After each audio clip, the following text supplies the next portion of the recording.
Hello दोस्तों, स्वागत है आप सभी का हमारे यूट्यूब चैनल इंडियन क्लासे में। दोस्तों, आज के इस वीडियो में आप सबको रस छंद अलंकार का परिभाषा उदाहरण सहित बताएंगे। दोस्तों, अगर आप कक्षा 10वीं में या फिर 12वीं में हैं तो 22 फरवरी को आप सबका हिंदी का पेपर है। तो आप सबको रस छंद अलंकार में कौन कौन से टॉपिक पढ़ने हैं, क्योंकि दोस्तों रस 2 नंबर का आता है, छंद 2 नंबर का आता है, अलंकार भी 2 नंबर का आता है। तो आप कौन कौन से कम ही टॉपिक पढ़कर 6 नंबर आप भी प्राप्त कर सकते हैं, ठीक ना। दोस्तों, आप सबको ज़्यादा नहीं पढ़ना है। रस छंद अलंकार जो 2024 के बोर्ड एग्जाम में महत्वपूर्ण है उसको केवल आपको बताएंगे, ठीक ना। तो पहला टॉपिक आपको चर्चा करेंगे रस पर। पहला है श्रृंगार रस, कि श्रृंगार रस किसे कहते हैं, 2024 के बोर्ड एग्जाम में बहुत ही महत्वपूर्ण है, ठीक ना। तो श्रृंगार रस जहां नायक नायिका, स्त्री पुरुष, पति पत्नी, प्रेमी प्रेमिका के बीच प्रेम का वर्णन होता है, वहाँ श्रृंगार रस होता है। आप सबको बता दें, प्रेम का वर्णन 2 प्रकार के होता है। जैसे गुरु शिष्य हो गए, भाई बहन का प्रेम होता है, तो वो वाला प्रेम इस श्रृंगार रस में नहीं होता है। जैसे स्त्री पुरुष हो गए, प्रेमी प्रेमिका हो गए, उनके बीच जो प्रेम का वर्णन होता है उसी का वर्णन श्रृंगार रस में किया जाता है, ठीक ना। इस बातों को ध्यान दीजिएगा कि जहाँ पर नायक नायिका, स्त्री पुरुष, पति पत्नी के बीच प्रेम का वर्णन होता है वहाँ श्रृंगार रस होता है, और इसका अस्थाई भाव रति है। अस्थाई भाव लिखने की कोई ज़रूरत नहीं है अगर आपसे परिभाषा पूछा जाता है, लेकिन बहुविकल्पी प्रश्न आते हैं इससे कि उसका अस्थाई भाव क्या है, तो आप सब ध्यान रखिएगा। ये 2 प्रकार के होते हैं, जो श्रृंगार रस होते हैं ये 2 प्रकार के होते हैं। पहला है संयोग श्रृंगार और दूसरा है वियोग श्रृंगार। इसका परिभाषा नहीं पूछता है कि किसे संयोग श्रृंगार कहते हैं, किसे वियोग श्रृंगार कहते हैं, लेकिन अगर आपको याद करना है तो इसका एक ऑलरेडी वीडियो बना दिए हैं, आप डिस्क्रिप्शन में लिंक मिल जाएगा, जाकर देख सकते हैं, ठीक ना। लेकिन यहाँ पे आपको केवल इतना लिख देना है कि जहाँ पर नायक नायिका, स्त्री पुरुष, पति पत्नी के बीच प्रेम का वर्णन होता है उसे श्रृंगार रस कहते हैं। ये 2 प्रकार का होता है, पहला संयोग श्रृंगार, वियोग श्रृंगार। इसका परिभाषा नहीं लिखना है, ठीक ना। उसके बाद से दोस्तों उदाहरण लिखना है। राम के रूप निहारत जानकी, कंकन के नग की परछाई, याते सब सुधि भूल गई, कर टेक रही पलटारत नाही। राम के रूप निहारत मतलब देखना है, और जानकी मतलब यहाँ सीता माता का वर्णन हुआ है कि राम का रूप इस तरीके से देख रही हैं माता सीता। कंकन के नग की परछाई, जो औरतें कंगन पहनती हैं उसमें छोटे छोटे शीशे लगे होते हैं, तो माता सीता जो हाथ में कंगन पहनी है उस कंगन के नग में जो राम की परछाई आ रही है उस परछाई को देख रहे हैं। याते सब सुध भूल गई, अर्थात वो सब कुछ भूल गई, कर टेक रही पलटारत नहीं, अर्थात उनका चेहरा देखने में इधर उधर देख नहीं रही हैं, ठीक ना। तो ये हो जाएगा श्रृंगार रस, क्योंकि यहाँ पे प्रेम का वर्णन किया जा रहा है, क्योंकि राम और सीता पति पत्नी थे तो उनके बीच प्रेम का वर्णन हो रहा है कि उनका रूप, राम का चेहरा इस तरीके से माता सीता देख रही हैं कि उनका जो आँख का पलक होता है नहीं गिर रहा है उनका चेहरा देखने में, ठीक ना। याद कर लीजिएगा, बहुत ही महत्वपूर्ण है। उसके बाद से दोस्तों वीर रस है। वीर रस में लिखेंगे जब किसी कविता में वर्णित प्रसंग हमारे मन में उत्साह या उमंग का भाव उत्पन्न करते हैं उसे वीर रस कहते हैं। मान लीजिए कोई कविता लिखा है, उस कविता को पढ़ने पर, उस कविता में जो कुछ भी लिखा है उसको पढ़ने पर हमारे मन में जो उत्साह का भाव उत्पन्न होता है, जैसे कोई चीज़ हम देखते हैं तो खुद को करने के लिए ठान लेते हैं। जैसे मान लीजिए कोई वीडियो बना रहा है ना, तो उसका देखेंगे कि वो वीडियो बनाकर पैसा कमा रहा है, तो अपने अंदर ये बातें ठान लेंगे कि अब हम भी वीडियो बनाएंगे। जैसे KGF फिल्म हो गया, गदर 2 हो गया, ये सब फिल्म देखने में हमारे मन में उत्साह का भाव उत्पन्न होता है, ठीक ना। तो उसी को वीर रस कहते हैं। आप सबने जब छोटे रहे होंगे तो झांसी वाली रानी की कहानी तो ज़रूर सुने होंगे, तो उसी पर एक उदाहरण लिखा गया है कि बुंदेले हर बोलो के मुँह हमने सुनी कहानी थी, खूब लड़ी मर्दानी वह तो झांसी वाली रानी थी। ये वीर रस का उदाहरण है कि झांसी वाली रानी, आप सबने उनका कहानी सुना होगा। जब उनका कहानी सुनते हैं तो हमारे मन में ये भाव उत्पन्न होते हैं कि हमको भी वो काम करना चाहिए, सब मन में भाव उत्पन्न होते हैं। तो ये चीज़ लिखा गया है कि जब किसी कविता में वर्णित प्रसंग अर्थात जो कुछ भी कविता में लिखा है उसको पढ़ने पर या सुनने पर हमारे मन में उत्साह या उमंग का भाव उत्पन्न होते हैं, उसे वीर रस कहते हैं, ठीक ना। उसके बाद से है दोस्तों हास्य रस। आपको केवल 3 रस याद करना है। पहला श्रृंगार रस और दूसरा है वीर रस और तीसरा है हास्य रस, ठीक ना। तो हास्य रस है कि जब काव्य में किसी की विचित्र वेशभूषा, अटपटी आकृति, क्रियाकलाप, रूप रंग देखकर हमारे मन में हास्य का भाव उत्पन्न होता है, उसे हास्य रस कहते हैं। हास्य रस का मतलब है हंसना।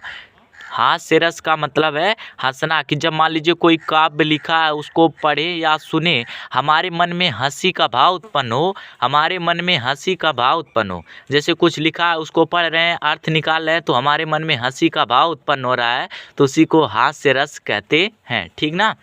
इसका उदाहरण है, हाथी जैसी दें, गैंडे जैसी चाल, तरबूजे सी खोपड़ी, खरबूजे से गाल। कि हाथी जैसी दें कि मान लीजिए कोई है खूब मोटा हो गया है, तो उसको कह दीजिए हाथी जैसा दें।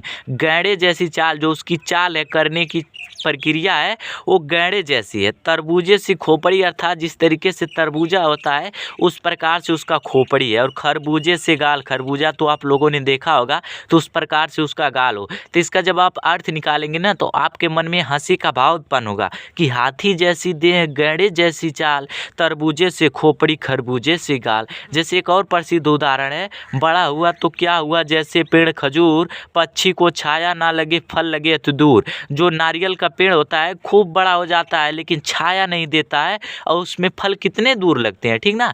तो बच्चों को इस तरीके से उदाहरण देकर उनको हंसाया जाता है, तो उसी को हास्य रस कहते हैं। केवल रस में आपको 3 रस याद करना है, पहला श्रृंगार रस, वीर रस, हास्य रस, ठीक ना। 3 रस याद कर लेंगे। उसके बाद से दोस्तों है छंद, ठीक ना। छंद में केवल आपको 2 छंद पढ़ना है, पहला है सोठा, दूसरा है रोला। सोठा छंद और रोला छंद केवल 2 पढ़ना है, ठीक ना। तो सोठा छंद का परिभाषा देखिए, यह अर्धसम मात्रिक छंद है। इसमें 4 चरण होते हैं। इसके पहले और तीसरे चरण में 11-11 मात्राएं तथा दूसरे और चौथे चरण में 13-13 मात्राएं होती हैं। यह अर्धसम मात्रिक छंद है। इसमें 4 चरण होते हैं, पहले और तीसरे चरण में 11-11 मात्राएं, दूसरे और चौथे चरण में 13-13 मात्राएं होते हैं। इस बातों को ध्यान दीजिएगा, ठीक ना।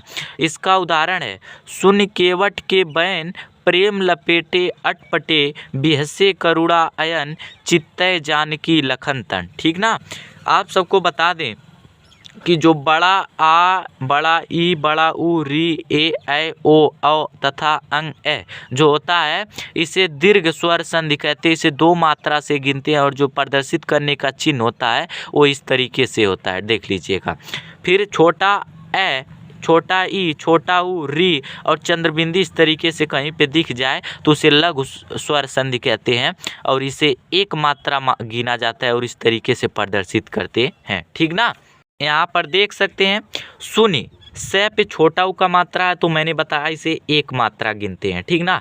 न पे छोटा ई का मात्रा है, इसलिए इसको भी 1 मात्रा गिनेंगे। के पर ए का मात्रा है, तो मैंने बताया ए को 2 से प्रदर्शित करते हैं। फिर वह और टे पे कोई मात्रा नहीं लगा, इसलिए 1-1 गिन लेंगे। के पर ए का मात्रा लगा, इसलिए इसको 2 मात्राएं गिनेंगे। और बै पे भी ए का मात्रा लगा, इसको भी 2 याद लिखेंगे। उसके बाद से बैन, न पे कोई मात्रा नहीं है, इसलिए 1। तो देख लीजिए 1, 2, 2, 4, 2, 6, 2, 8, 2, 10, 1, 11। आप सबको बताया ना, पहले चरण में 11 मात्राएं। और तीसरा चरण ए है, ये पहला हो गया, दूसरा है, तीसरा हो गया। तीसरा देख लीजिए, वह पे छोटा ई का मात्रा, इसलिए 1 मात्रा गिनेंगे। है पे कोई मात्रा नहीं है, 1 मात्रा गिनेंगे। और से पे ए का मात्रा, इसलिए इसको 2 मात्राएं प्रदर्शित करेंगे। कै पे कोई मात्रा नहीं है, इसलिए 1 मात्रा लिखेंगे। और रू को भी 1 मात्रा से ही गिनेंगे। और हड़ा जो है, इसको 2 मात्रा से गिनेंगे, ठीक ना। आयन पे कोई मात्राएं नहीं है, सब सिंपल है, तो 1-1, 3, 1-1, 3, क्योंकि 1, 2, 3 है ना। इसको देख लीजिए, 1, 2, 2, 4, 2, 6, 2, 8, 2, 10, 1, 11। अर्थात पहले और तीसरे चरण में, पहला हो गया, दूसरा हो गया, पहले और तीसरे चरण में 11-11 मात्राएं है, ठीक ना। ये दूसरा और चौथे चरण में 13-13 मात्राएं होती है, इसको भी गिन लिया जाए। प्रेम ए का मात्रा, इसलिए इसको 2 मानेंगे। और मैं पे कोई नहीं है, 1। ले पे कोई नहीं है, 1। पे पै पे ऐ का मात्रा है इसलिए इसको 2 गिनेंगे, टै पे भी ऐ का मात्रा है इसलिए इसको भी 2 गिनेंगे, ऐ पे कोई मात्रा नहीं है इसलिए 1, टै पे कोई मात्रा नहीं इसलिए 1, पै पे कोई मात्रा नहीं इसलिए 1, टै पे ऐ का मात्रा है इसलिए 2।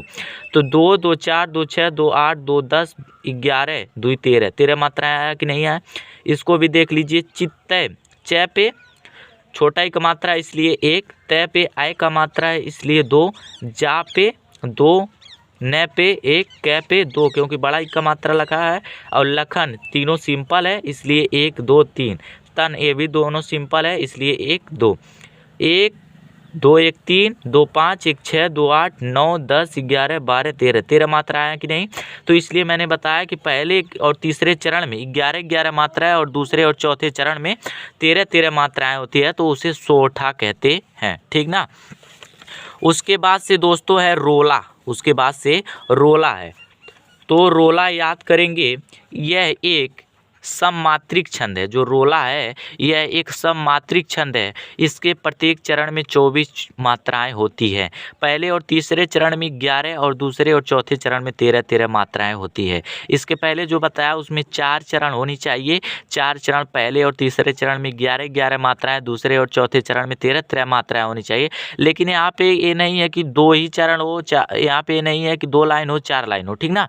इसमें जो है जो एक लाइन लिखी गई है 24 मात्राएं होनी चाहिए, ठीक ना। और इसमें भी 4 चरण होने चाहिए। देखिए 2 लाइन लिखे, दोनों लाइन में 24 मात्राएं होनी चाहिए और 4 चरण है।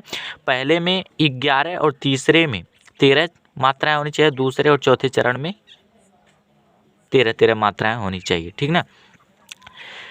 तो यहाँ पर है कि यह सममात्रिक छंद है। इसके प्रत्येक चरण में 24 मात्राएं होती हैं। पहले और चौथे चरण में, तीसरे चरण में 11 मात्राएं और दूसरे और चौथे चरण में 13 मात्राएं होती है।